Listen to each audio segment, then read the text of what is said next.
Hello everyone, welcome back to my channel Madhu చేతి వంట. ఈరోజు మన వీడియో వచ్చేసి బెండకాయతో కర్రీ చేసి చూపిస్తాను.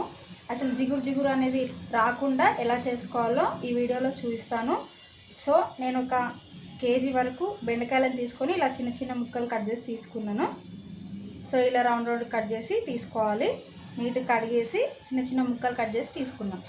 సో ఇప్పుడు ఈ కర్రీ ఎలా చేయాలో ఇప్పుడు చూసిద్దాం పదండి. సో ఇప్పుడు స్టవ్ పైన ఒక బొగన్ పెట్టుకొని సరిపోవడానికి ఆయిల్ వేసుకోవాలి.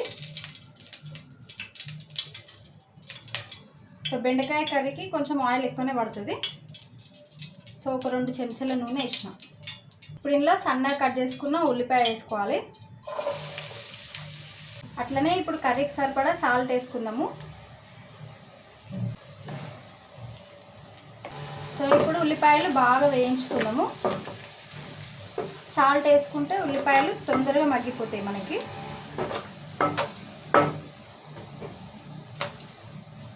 సో బెండకాయ ఫ్రై చేసుకోవాలి, బెండకాయ కర్రీ చేసుకోవాలి అంటే మనం ఇట్లా వెడల్పుగా ఉన్న గిన్నె తీసుకుంటే బాగుంటుంది. ఎందుకంటే జిగురు అవ్వకుండా మనకు కలపడానికి కూడా ఈజీగా ఉంటుంది అన్నమాట. సో ఇప్పుడు ఉల్లిపాయలు మొత్తం మంచిగా లైట్ గోల్డెన్ బ్రౌన్ కలర్ వచ్చేలాగా ఫ్రై చేసుకోవాలి.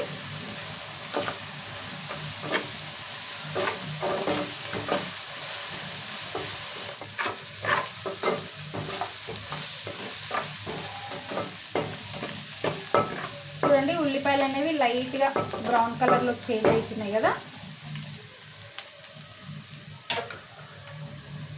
సో ఇప్పుడు ఇలా సన్నగా కట్ చేసుకున్న పచ్చిమిరపకాయ ముక్కలు వేసుకోవాలి. అలానే ఒక 2 రెమ్మలు కరివేపాకు వేసుకోవాలి. ఇప్పుడు కొత్తిమీర కూడా వేసుకుందాము. సో ఇవన్నీ కూడా బాగా మగ్గాలి కొంచెము.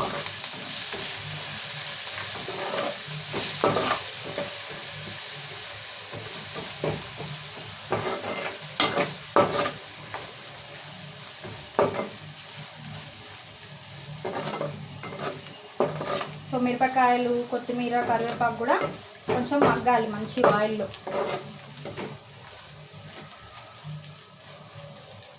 సో ఇప్పుడు మిరపకాయలు, కరివేపాకు, కొత్తిమీర బాగా మగ్గిపోయినాయి. ఇప్పుడు ఇందులో అల్లం వెల్లుల్లి పేస్ట్ వేసుకోవాలి. అలానే పసుపు వేసుకోవాలి. అలానే ఇప్పుడు రుచికి సరిపడా కారం పొడి వేసుకోవాలి. సో మీ కారంని బట్టి వేసుకోండి, ఎక్కువ కారం కావాలనుకుంటే ఎక్కువ. మళ్ళీ ఇప్పుడు అదంతా బాగా కలుపుకోవాలి. సో అల్లం వెల్లుల్లి పేస్ట్ వేసాం కదా, సో పచ్చివాసన పోవాలి.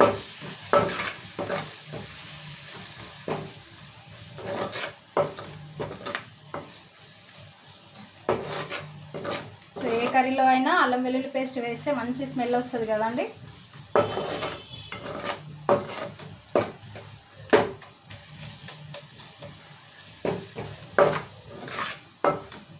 ఇలానే 1 నిమిషం పాటు ఫ్రై చేసుకుందాము.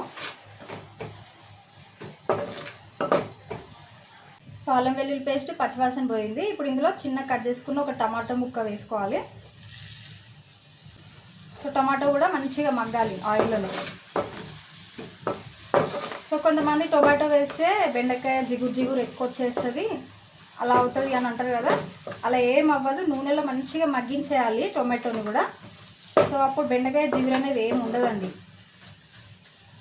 సో టొమాటో కూడా మంచిగా మెత్తగా గుజ్జులాగా అయిపోవాలి నూనెలో, అలా అయిపోతే ఏం అవ్వదు ఇంకా. సో నూనెలో మంచిగా మగ్గాలి టొమాటో. సో టొమాటో మగ్గేంత వరకు ఇలా లైట్గా ఫ్రై చేసుకుందాం ఇంకా. సో చూడండి, ఇప్పుడు టొమాటోలు కూడా మంచిగా మెత్తగా మగ్గిపోయినాయి.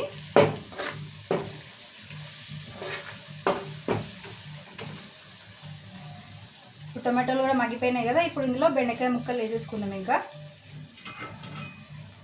సో ఇప్పుడు కట్ చేసుకున్న బెండకాయ ముక్కలు వేసేసుకుందాము. సో మంచిగా కలుపుకోవాలి ఇప్పుడు.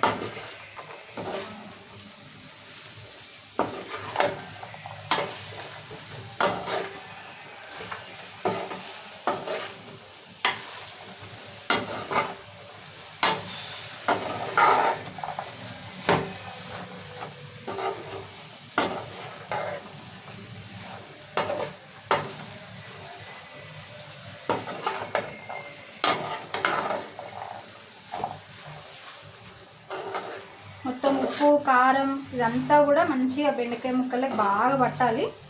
అలా అని మరీ ఎక్కువ కలపొద్దు, ఎక్కువ కలుపుకుంటే బెండకాయ జిగురు వస్తుంది. సో ఒకసారి కలుపుకున్న తర్వాత మళ్ళీ బెండకాయ ఉడికేంత వరకు కలపొద్దు. సో మధ్య మధ్యలో అడుగంటుతూ ఉంటే లైట్గా కలపాలి, కానీ ఎక్కువ మనం ప్రెషర్ పెట్టి ఇలా రుద్దినట్టు అలా కలిపితే బెండకాయ జిగురు వస్తుంది. సో చూడండి, నేను పైనే కలుపుతున్నాను ఇలా నాతో.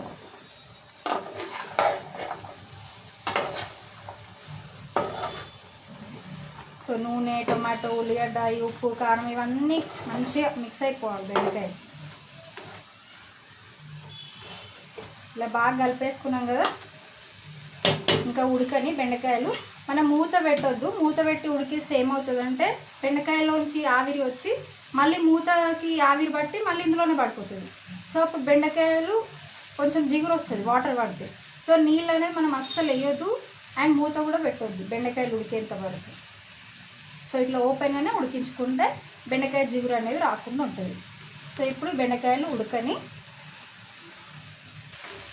సో మధ్య మధ్యలో అప్పుడప్పుడు కలుపుతూ ఉండాలి, కాకపోతే లైట్ కలపాలి ఇలా అనాలి. వీడియోలో చూసిన విధంగా ఇలా సైడ్ నుంచి ఇలా అంటూ కలపాలి బెండకాయ.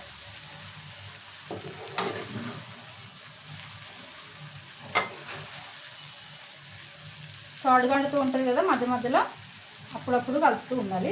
ఇలా లైట్ కలిపేసి ఇంక వదిలేసేయాలి. ఇలా ఉడికేంత వరకు ఇలా మధ్య మధ్యలో కలుపుతూ బాగా ఉడికించుకోవాలి బెండకాయ ముక్కల్ని.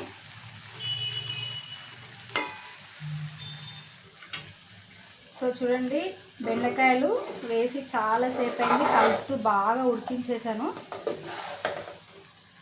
చూడండి, జిగురు జిగురులాగా ఏమన్నా అనిపిస్తుందా?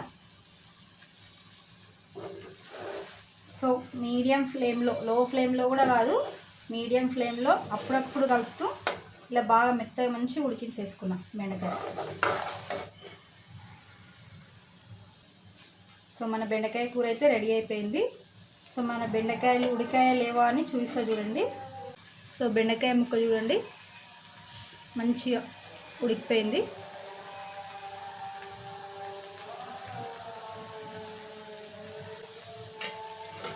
సో మళ్ళీ ఫైనల్గా ఒకసారి కలిపేసుకొని ఇంకా స్టవ్ ఆఫ్ చేసుకుందాము.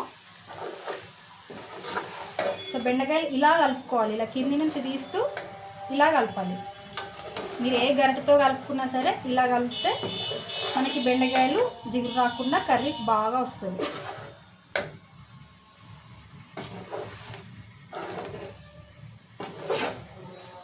సో మన బెండకాయ కూర అయితే రెడీ అయిపోయిందండి. స్టవ్ ఆఫ్ చేసేస్తున్నాయి ఇంకా.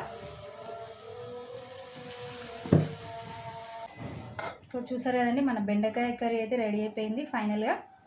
సో సూపర్ టేస్టీగా ఉంటుంది, సింపుల్గా చేసేసుకోవచ్చు, తక్కువ ఇంగ్రీడియంట్స్తో మంచిగా ఇలా జిగురు జిగురు కాకుండా పొడి పొడిలాడుతూ బెండకాయ కర్రీ ఇలా చేసుకోండి.